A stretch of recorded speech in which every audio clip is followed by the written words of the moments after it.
Hello, Strunky here with another battle.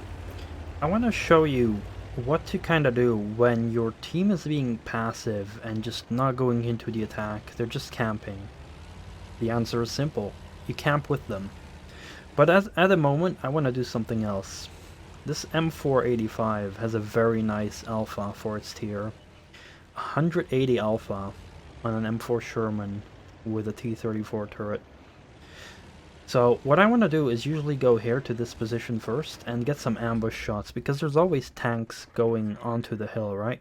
Now make sure you don't really go into this bush, because that bush, you know, is a very obvious position. Lots of people will probably try to blind shot over there.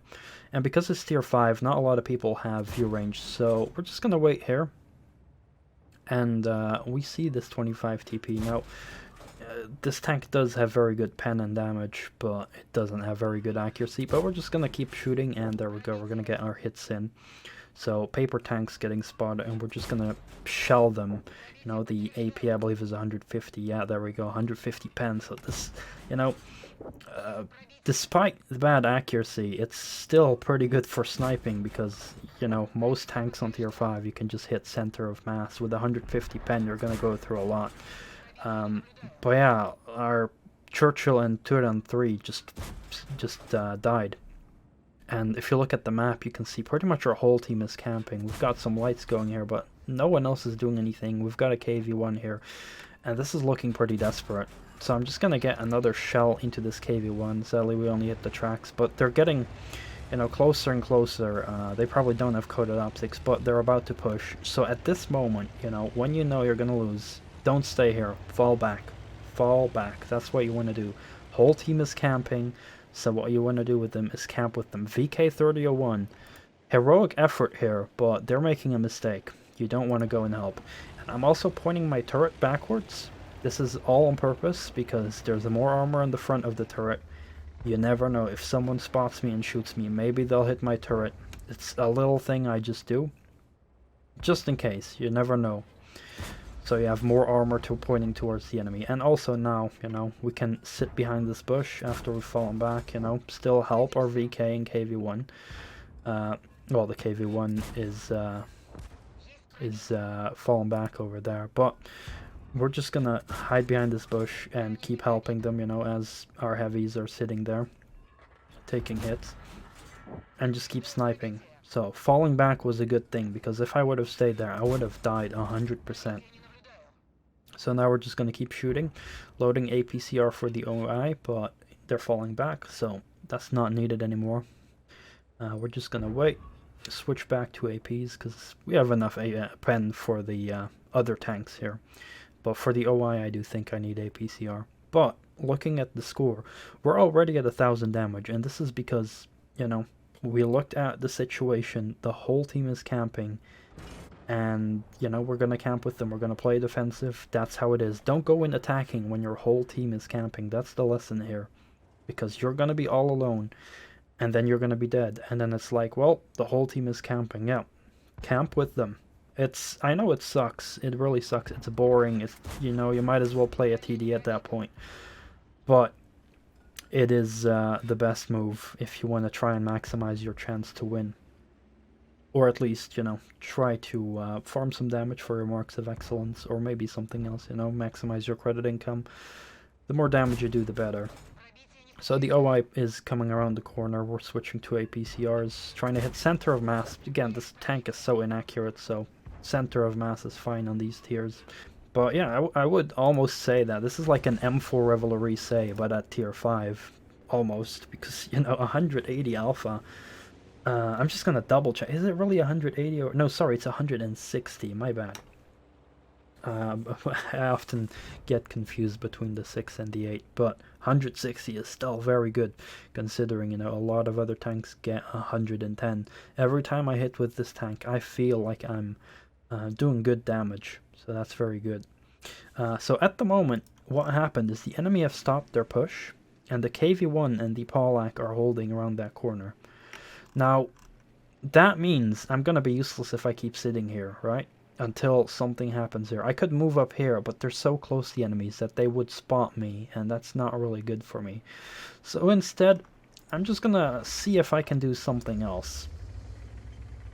But while doing so, I do want to maintain defensive, because again, no one else in our team is attacking, we're all camping, so I do want to kind of stay in base. That's again the lesson. Do what your team is doing. Don't just go out and try to be a superhero on your own.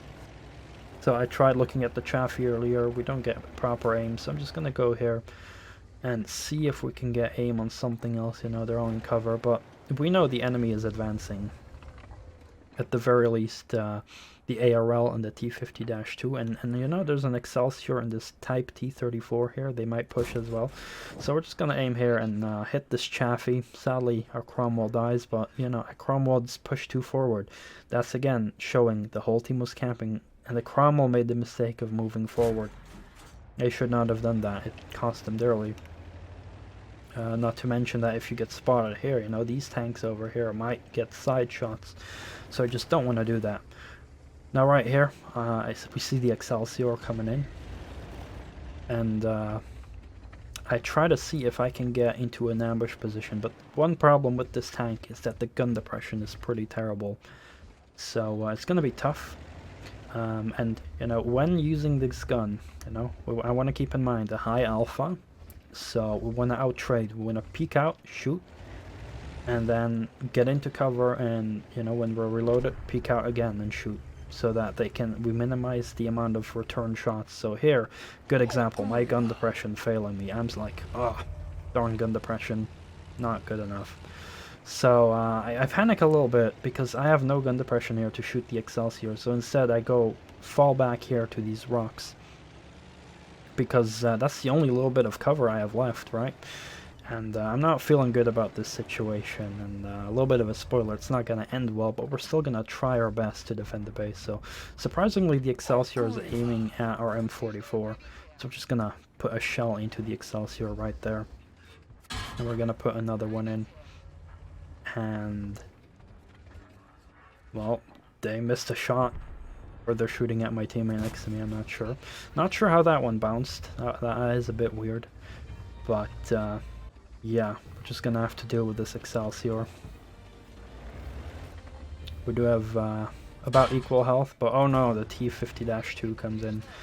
And, well, the T50 has cover, which is a problem, because if I aim at the T50, they're probably just going to back off into cover. So I just, you know, try to maximize the amount of shots I get into the Excelsior.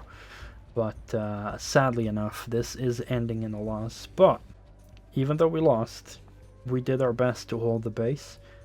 The team, they sadly were camping, you know, they were a bunch of campers. I don't know why the T1 Heavy went into the enemy base. They were not paying attention to the map. But, you know, it is what it is. And sometimes you get these kind of teams, you know.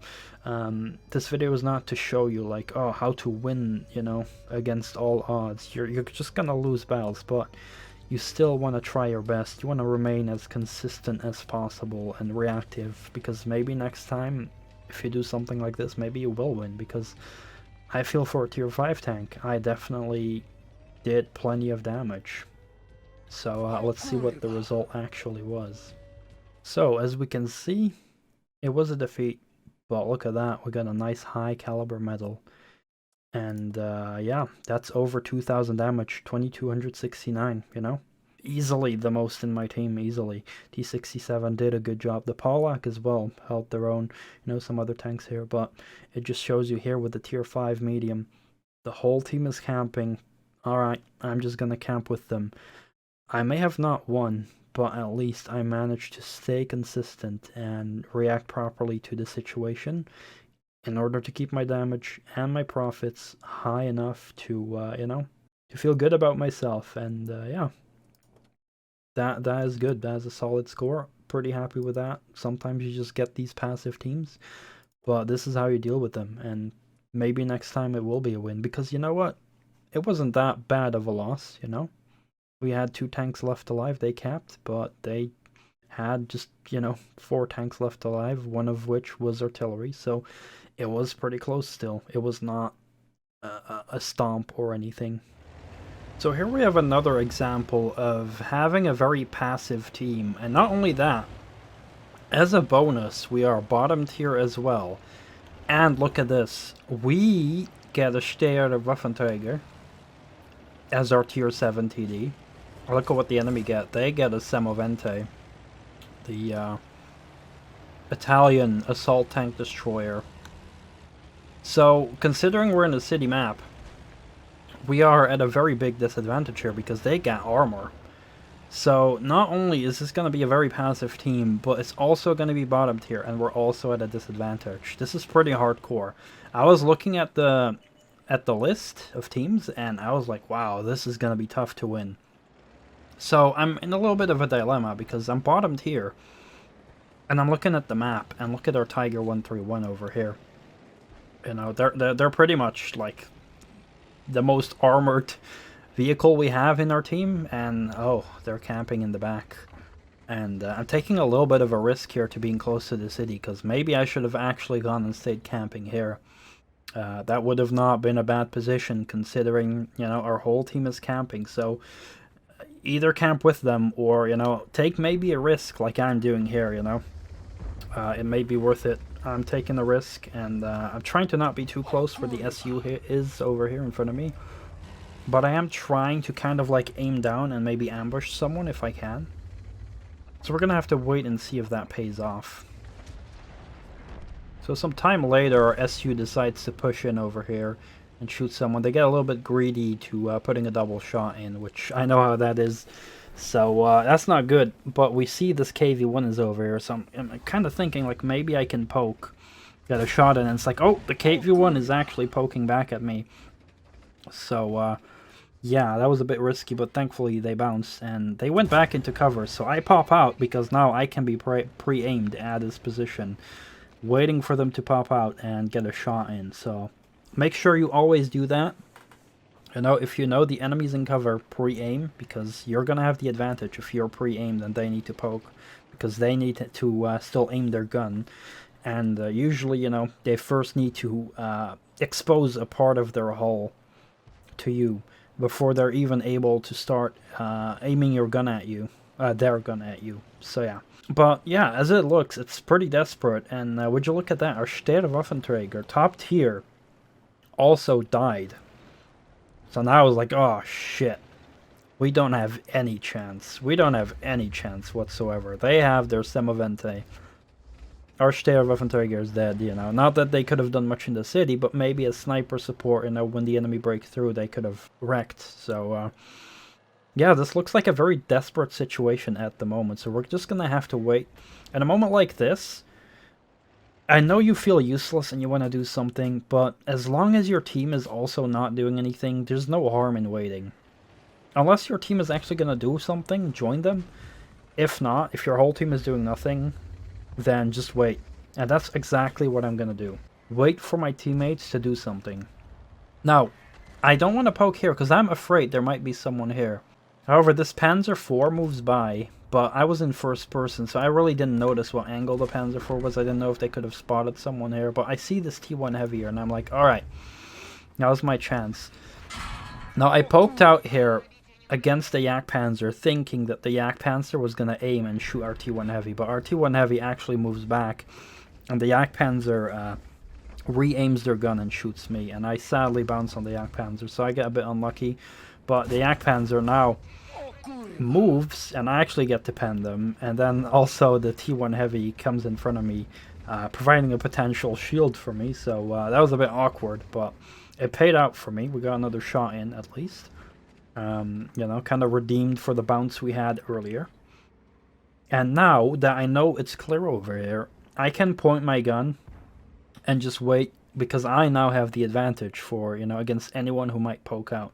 And yeah, I have APCR loaded just because I'm so paranoid about the Semovente potentially poking out, and I don't want to bounce my shot if it ends up being the Semovente, because, you know, the Semovente could make a good play to come here. That, you know, if I was a Semovente, I'd go here probably and try to play hull down, try to shoot someone. So that's what I'm just trying to do, predict. And oh wow, look at that, the Yak Panzer actually moves there, shows us their rear, and we take them out. Very good. And our T1 Heavy for some reason decided to attack. I was looking at the T1 Heavy, Like maybe there's gonna be something, but nah, there was like not enough team members helping them. But look at this. T78 pokes around the corner, and now look at the multiple teammates moving here. I'm paying attention to this right now. I see, alright, action is about to start. I just gotta wait, because this T78 is now aiming at me, so I need to wait. I need to wait. But as soon as that T78 is occupied with my teammates, I'm gonna help. I'm loading AP because I know I can pen these guys. Now I'm gonna move in. And, you know, because my team is doing something. Now it's happening. The battle has become active again. And I'm poking out.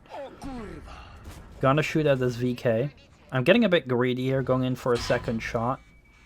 Because I can trade basically, you know, one shot from them for 2 shots from me. So I see that as a positive, trading some health there. Now every now and then. And look at that. What just happened? We just won the game.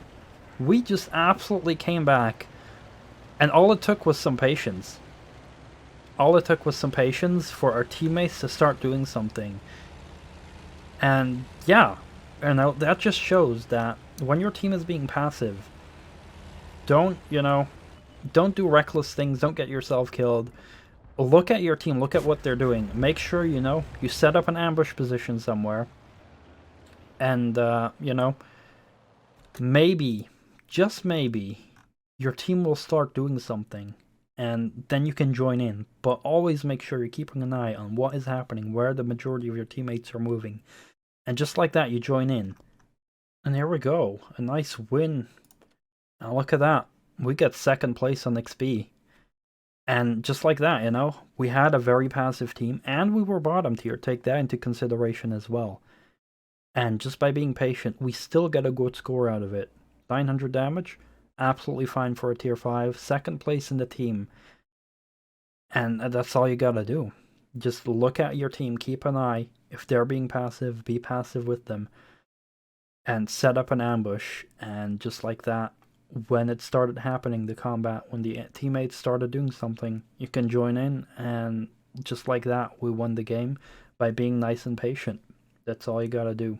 So I hope this was a good example of how to kind of deal with having a passive team here on Siegfried Line, and kind of like being outclassed by higher tier vehicles that end up, you know, giving you the advantage and giving you the opportunity to make a comeback. Thank you so much for watching, and have a good one.